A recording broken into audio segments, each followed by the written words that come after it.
जगद्गुरु तुकोबाराय दुसरी मागणी या अभंगातून मागतात की आम्हाला संतांच्या चरणाची सेवा घडली पाहिजे। आणि तिसरी मागणी तुकोबाराय या अभंगाच्या माध्यमातून मागतात की देवा आम्हाला तुझ्या नामाच्या चिंतनाची सेवा घडली पाहिजे। या सेवे व्यतिरिक्त तू आम्हाला रिद्धी सिद्धी जर देत असशील तर यापैकी आम्हाला काही नको, फक्त आमच्या या तीन मागण्या तू पूर्ण कराव्यात असं तुकोबाराय या अभंगातून भगवान परमात्म्याकडे मागतायत। विठ्ठल विठ्ठल थोडा अल्प असा परिहार देणं गरजेचं। या ठिकाणी सालाबाद प्रमाणे संपन्न होणारा भगवान श्री पिंपळेश्वरांच्या सेवार्थ शिवरात्र महोत्सवाच्या निमित्ताने महापर्वणीवर चालू असणारा हा अखंड अशा प्रकारचा हरिनाम सप्ताह गेली अनेक वर्षापासून या ठिकाणी अनेक दशकांपासून या ठिकाणी हा सप्ताह चालू आहे।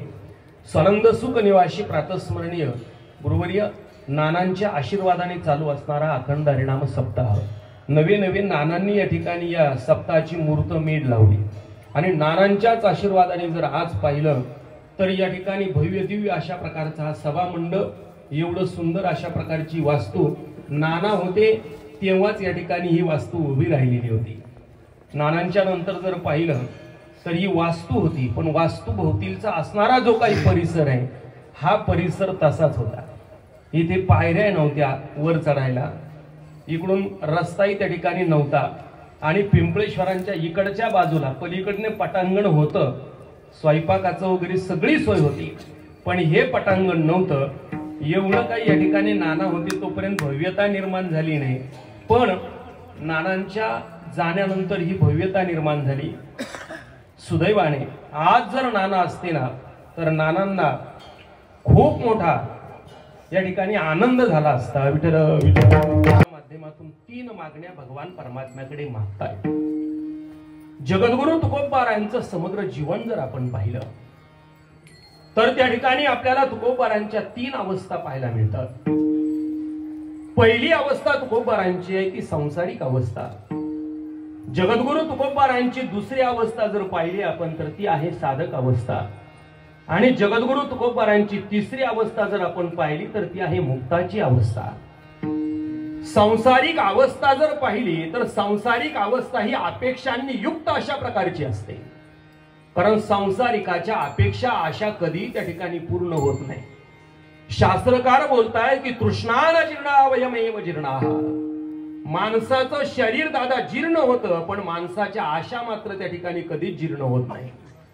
माणसाचं शरीर क्षीण होतं पण माणसाच्या अपेक्षा आशा कधी क्षीण होत नाही, कधी कमी होत नाही। उलट म्हातारपणात संसारातल्या अपेक्षा जास्त वाढतात। माझ्या नाताचं काय होईल, पंतचं काय होईल, नातीचं काय होईल, या अपेक्षा जास्त त्या ठिकाणी असतात।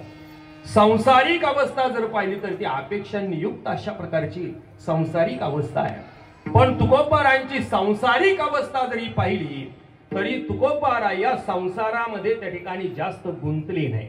तुकोबाराय संसारात असून या संसारातून तुकोबाराय वेगळे होते। संसारी असावे असे नसावे, संसारी असावे असे नसावे, संसारी असावे असे नसावे,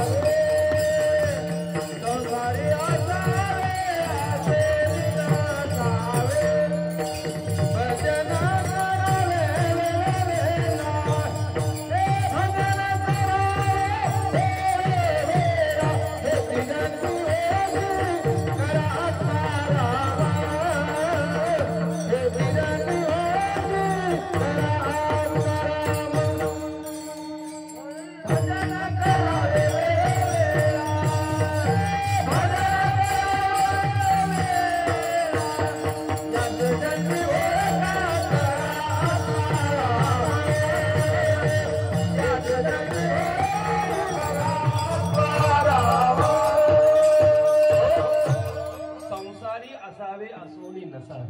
संसारात असूनही संसारात नसल्याप्रमाणे तुकोबाराय या ठिकाणी अलिप्त कमळ जळी जैसे किंवा तुकोबाराय बोलतात।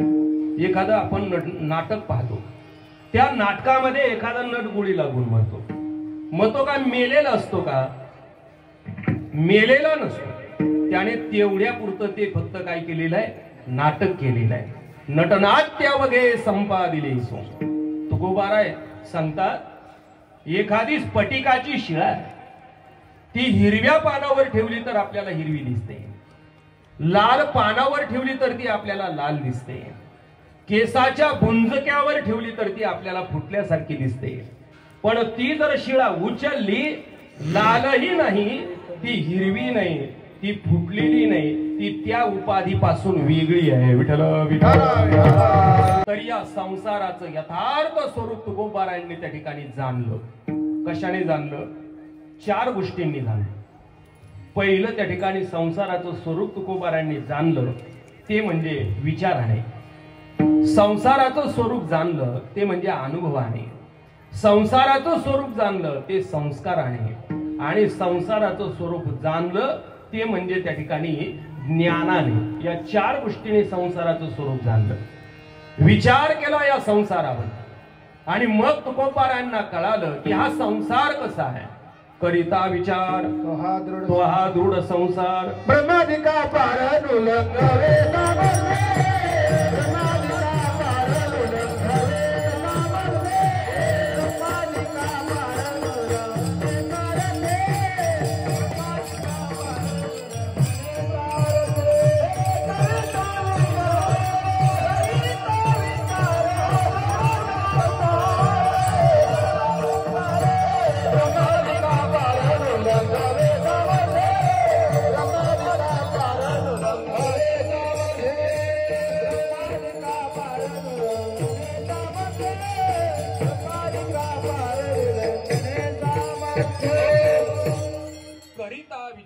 या संसाराचा विचार केला आणि विचारांती तुकोबारायांना कळालं की हा संसार कसा आहे. फलकट तो संसार येथे सार भगवंत. विचाराने त्या ठिकाणी संसाराचं स्वरूप कळालं. दुसरी गोष्ट अनुभवाने संसाराचं स्वरूप कळालं. हा संसार करता करता या संसाराने मला काय अनुभव दिला. संसाराचे तापे तापलो मी देवा करिता या सेवा कुटुंबाचे.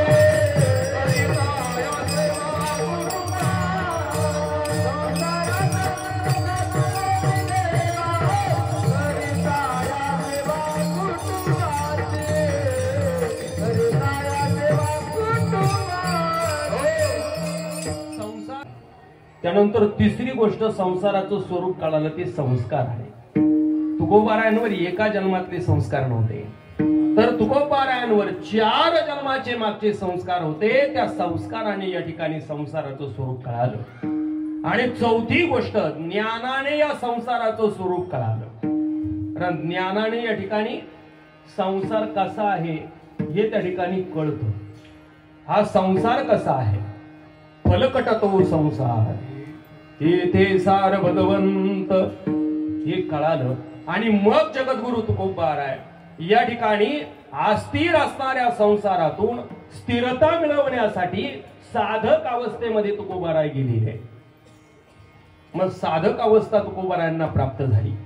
मग त्या साधना तुकोबारायांनी परमार्थी करायला सुरुवात केली. मग परमार्थिक साधना करता करता करता करता तुकोबारायांना त्या ठिकाणी सिद्ध अवस्था प्राप्त झाली.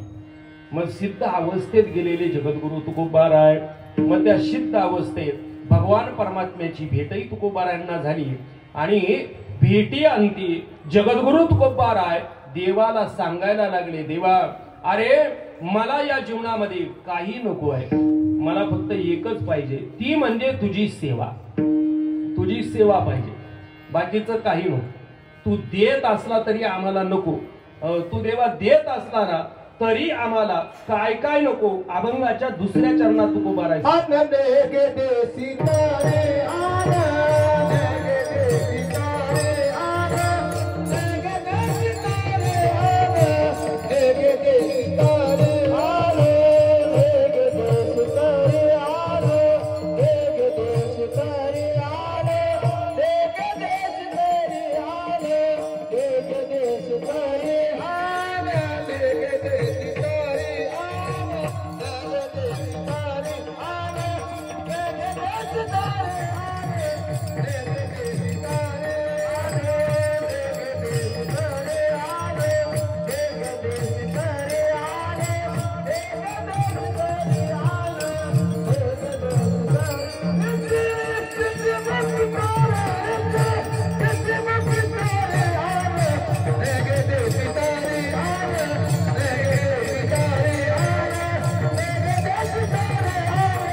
आणि आम्हाला चारही मुक्तीही त्या ठिकाणी नको आहे.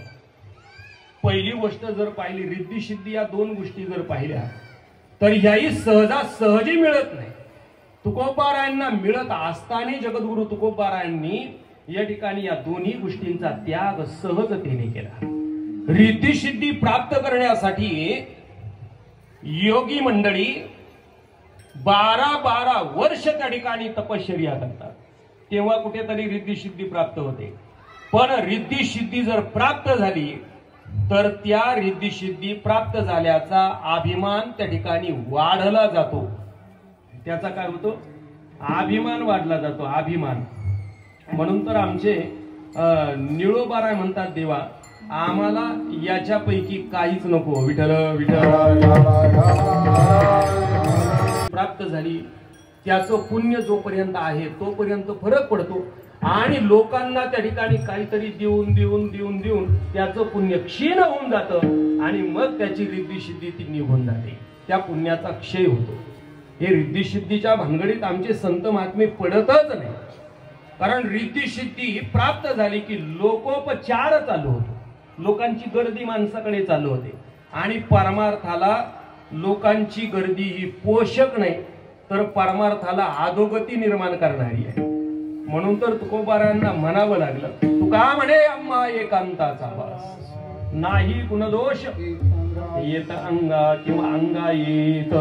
त्या ठिकाणी एकांतामध्ये परमार्थ घडतो. मला लोकांतात परमार्थ करणारा गेला की लोकांनी त्याचा परमार्थ त्या ठिकाणी कमी केला.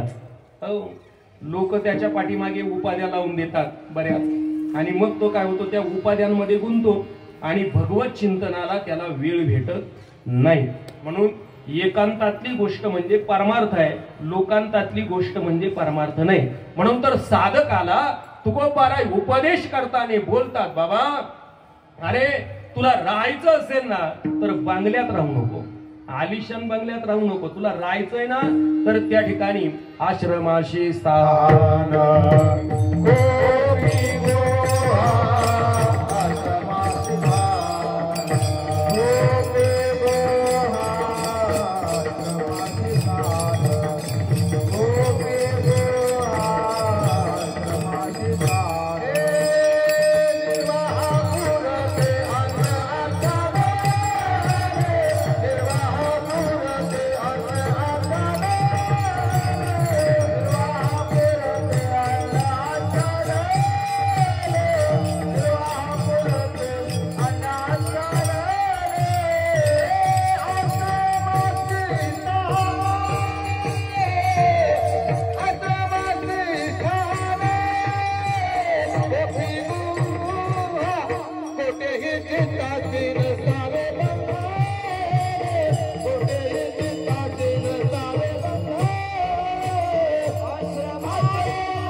परमार्थ करणारा लोकांतात त्या ठिकाणी राहिला की त्याचा परमार्थ त्या ठिकाणी घडत नसतो. म्हणून तुकोबाराय त्या ठिकाणी साधकाला उपदेश करतायत. परमार्थ ही गोष्ट अशी आहे की ती सहजासहजी त्या ठिकाणी घडत नसते, सहजासहजी घडत नाही. मग या रिद्धी सिद्धीच्या पाठीमागे लागलं तर लोक गर्दी चालू होते. म्हणून तुकोबाराय म्हटले रिद्धी सिद्धी आम्हाला नको. मग अजून का नको? मोक्ष आम्हाला नको. का नको मोक्ष? मोक्ष जर घेतला तर आम्ही काय होऊ? मुक्त होऊ. आणि मोक्षा प्राप्तीसाठी आमचा प्रयत्न अजिबात नाही, कारण मुळातच आम्हाला मोक्ष नकोच आहे. मुक्ती पांग नाही विष्णूची दासा, संसार तो कैसा